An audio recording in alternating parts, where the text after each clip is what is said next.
achas que essa popularização desse debate sobre indicação de ministros, sobre nome de ministros, é justamente para os ministros do STF, né? É justamente por conta dessa politização do judiciário, Marco Aurélio? Tu acha que isso é que mostra esse desequilíbrio, assim?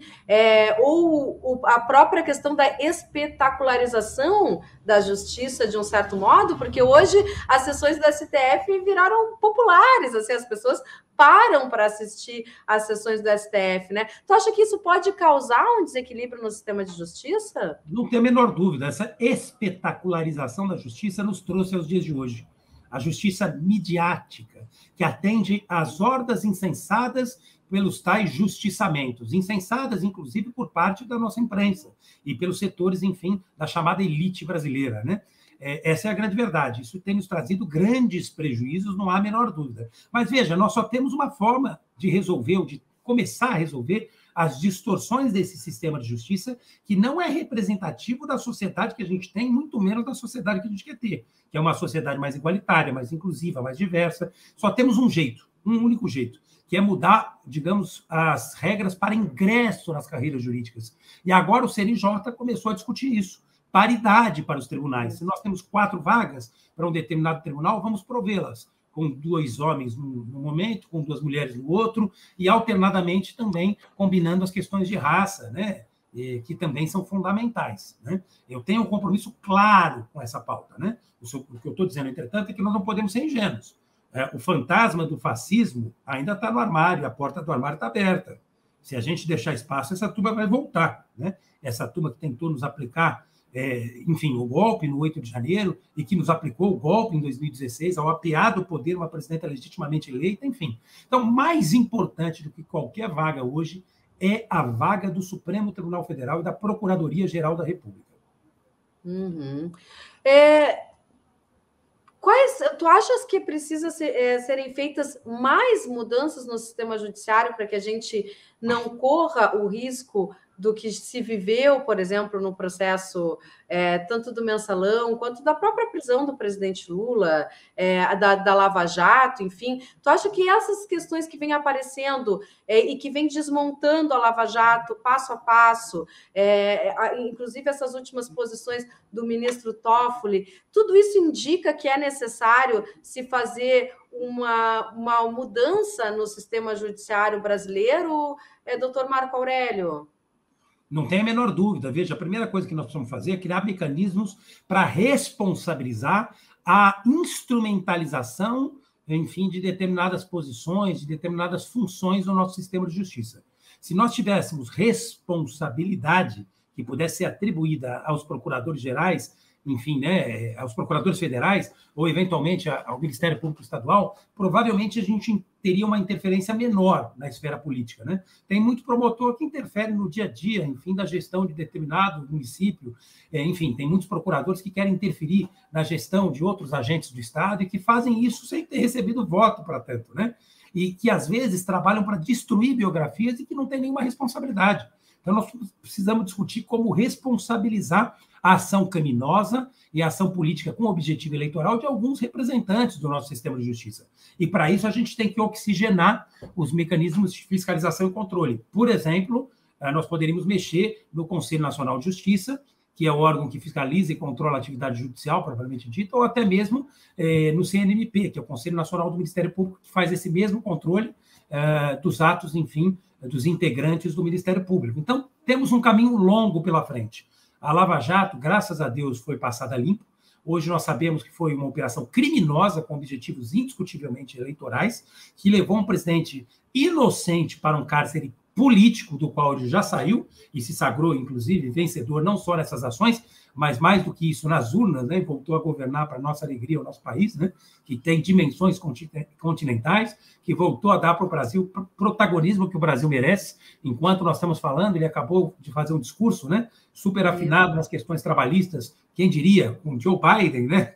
Super afinado nas questões, enfim, relacionadas ao combate à fome com as demais nações do mundo, em especial com as nações em desenvolvimento, enfim, voltou a nos encher de orgulho e de esperança, né? Mas, é claro, ele foi vítima de uma grande injustiça e que, se não for por ele, né, que seja, enfim, para que a gente evite situações futuras, porque ninguém vai ser capaz de devolver uma hora sequer da liberdade que lhe foi privada. Ninguém. Mas a gente pode, a partir de agora, quem sabe, impedir que injustiças parecidas ocorram contra determinados específicos Silvas que por aí se espalham aos montes, né? Uhum. Tu achas que a gente vai conseguir virar essa página da Lava Jato, de fato, quando houver a punição, por exemplo, de Sérgio Moro e de Deltan Dallagnol, que foram duas figuras centrais nesse processo, punição de fato? Eu te pergunto, Marco Aurélio, porque a gente muitas vezes, enquanto jornalista, e até mesmo a turma aqui do DCM, os espectadores, a gente anseia por ver que essas pessoas paguem pelo que fizeram, de alguma forma, né? Tanto estou citando o Sérgio Moro, mas a gente também está vendo agora alguns julgamentos do 8 de janeiro e também ansiamos que os financiadores do 8 de janeiro sejam responsabilizados, que os mentores do 8 de janeiro, que Bolsonaro seja responsabilizado, para que a gente consiga virar as páginas tristes dessa história e reescrevê-la, né? Tu concordas com isso? Sem dúvida nenhuma. Veja, nós somos garantistas, tá? Punitivismo, evidentemente, não pode agradar nenhuma pessoa que integre o chamado campo progressista, né? Mas esta punição tem caráter pedagógico. Ninguém quer vingança. O que nós queremos é evitar que, num passado, digamos, num futuro próximo, o passado se repita, né? Nós não podemos permitir que novas injustiças ocorram contra quem quer que seja, inclusive contra adversários nossos. E só tem uma forma da gente mandar um recado poderoso para a sociedade que a gente não vai tolerar isso, punindo os responsáveis. Então, o Deltan e o Moro, evidentemente, têm que ser severamente punidos. Não é um desejo de vingança, é uma necessidade pedagógica. Não tenho a menor dúvida, concordo plenamente contigo. Uhum. Eu também quero aproveitar, já que a gente está falando sobre essa questão das indicações para a STF, o nome do ministro Flávio Dino surgiu com força nessas últimas semanas, né? E também surgiu com força os eventuais nomes para assumirem o Ministério da Justiça, caso ele seja indicado, e um desses nomes é o teu.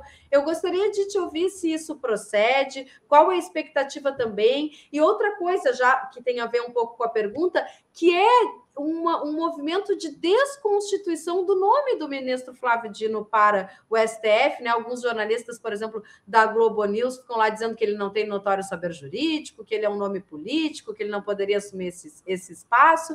Eu já gostaria de te ouvir sobre essas duas questões.